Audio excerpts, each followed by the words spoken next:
Good morning students. In previous video I have assigned you two questions. Today I am going to discuss those questions. First question है classify the following as pure substance और mixture.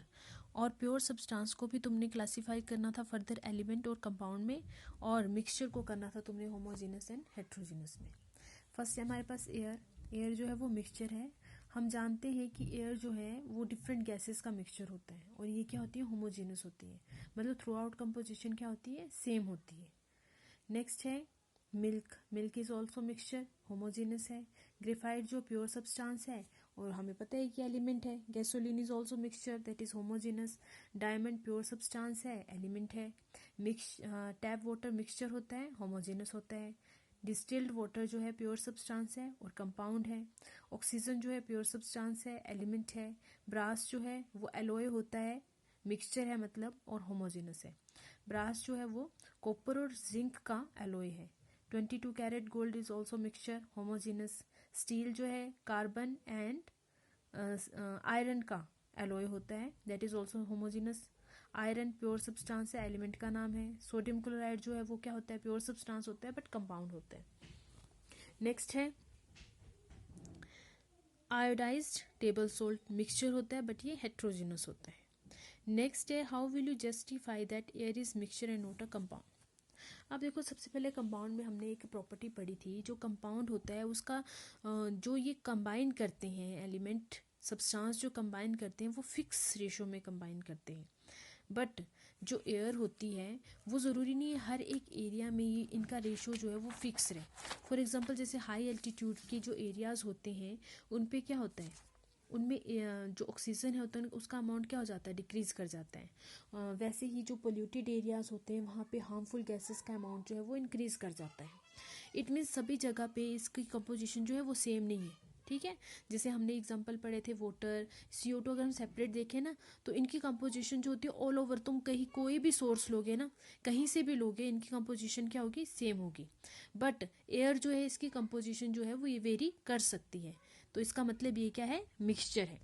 Second है जो major constituent है air का, उसको हम separate कर सकते हैं.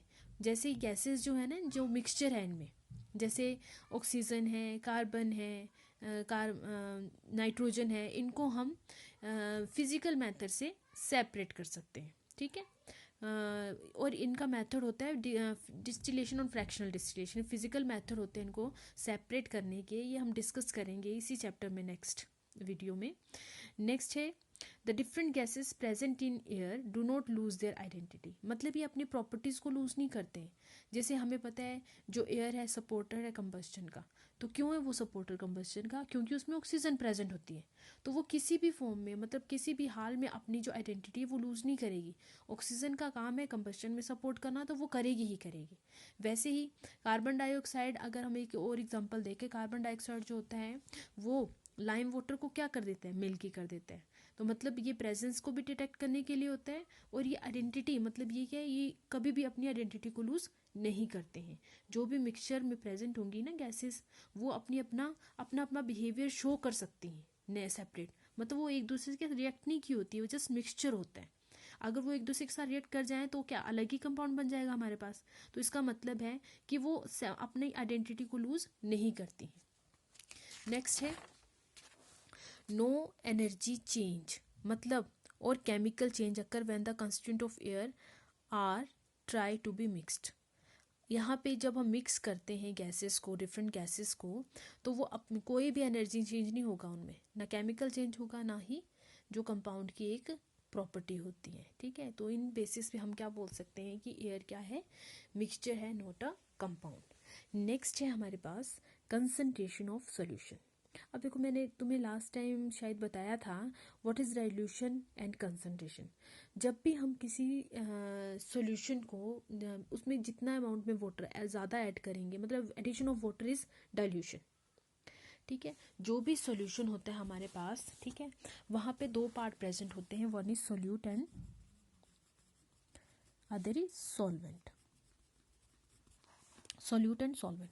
सोल्यूट जो होता है वो कम क्वांटिटी में प्रेजेंट होता है और सॉल्वेंट जो है ज़्यादा. मतलब सोल्यूट को हम डिजोल्व करते हैं सॉल्वेंट में. ठीक है, solute which is dissolved in solvent. And solvent क्या होता है, इन विच सोल्यूट इज डिजॉल्व्ड, ठीक है, सोल्यूट एंड सॉल्वेंट, सॉलिड भी हो सकता है वैसे, लिक्विड भी होता है ये, बट ये कम क्वांटिटी में प्रेजेंट होता है, ठीक है। तो मतलब इसकी क्वांटिटी पे डिपेंड करेगा, सोल्यूट की क्वांटिटी पे, depending upon the amount of solute present in solution, हम इनको क्लासीफाई करते हैं किस किस में, डाइल्यूट,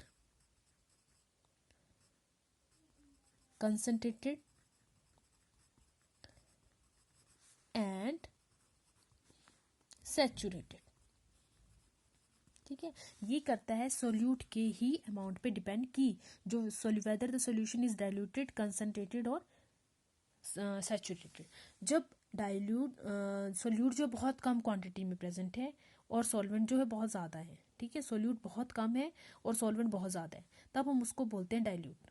कंसंट्रेटेड में क्या होता है, इसका सोल्यूट का अमाउंट जो है वो इंक्रीज कर जाता है, ठीक है, और उसको क्या बोलते हैं हम, सॉल्वेंट, ठीक है। सोल्यूट का अमाउंट जो है वो इंक्रीज कर जाएगा देन दैट ऑफ डाइल्यूट, इतना ज़्यादा नहीं होगा, बट सॉल्वेंट तो हमेशा ज़्यादा ही होगा, बट सोल्यूट का यहाँ पे क्या हो जाएगा, अमाउंट इंक्रीज कर जाएगा, ठीक है।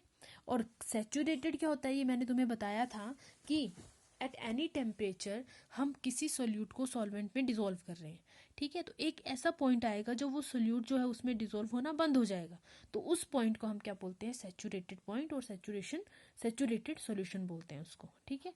इन्हीं के बेसिस पे क्या बोलते हैं, कंसंट्रेशन सॉल्यूशन जो है वो किस पे बेस्ड होती है, क्वांटिटी ऑफ सोल्यूट, ठीक है। सबसे कम होगा तो डाइल्यूट, अगर ज़्यादा है तो कंसंट्रेटेड, मतलब जितने ज़्यादा अमाउंट में ऐड किया हमने सोल्यूट तो कंसंट्रेटेड होता है, और जब सोल्यूट जो डिसॉल्व होना बंद हो जाए तो उसको क्या बोलते हैं हम, saturated solution.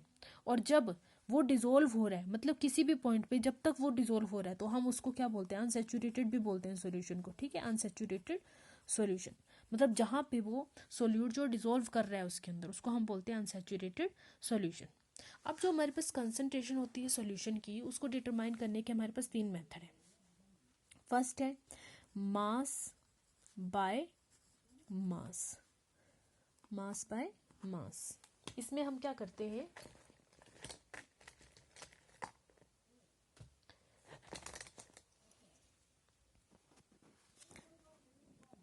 Mass by mass में हम क्या करते हैं,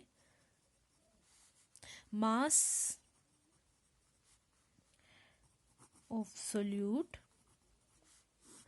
upon mass of solution into 100। मतलब तुम्हें कोई चीज़ गिवन होगी, ठीक है, मतलब ये चीज़ें जो तुम्हें गिवन होगी, सोल्यूट एंड सॉल्यूशन का मास, ठीक है, और तुमने क्या निकालना है, कंसंट्रेशन निकालनी है। मास ऑफ सोल्यूट, सॉल्यूशन में क्या आएगा तुम्हारे पास, मास ऑफ सॉल्यूशन जो है तुमने कैसे निकालना है,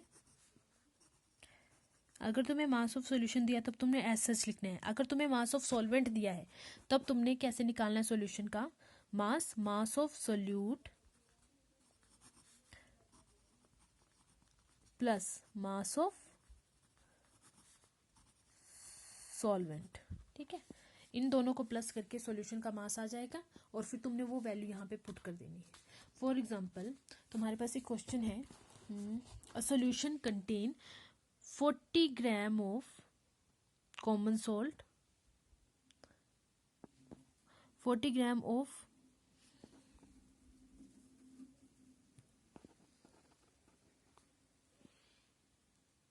in 320 gram of water, calculate the concentration in terms of mass by mass percentage of the solution। इसमें क्या करना है तुमने, तो इसमें मास ऑफ सोल्यूट तुम्हें गिवन है इज इक्वल टू 40 ग्राम,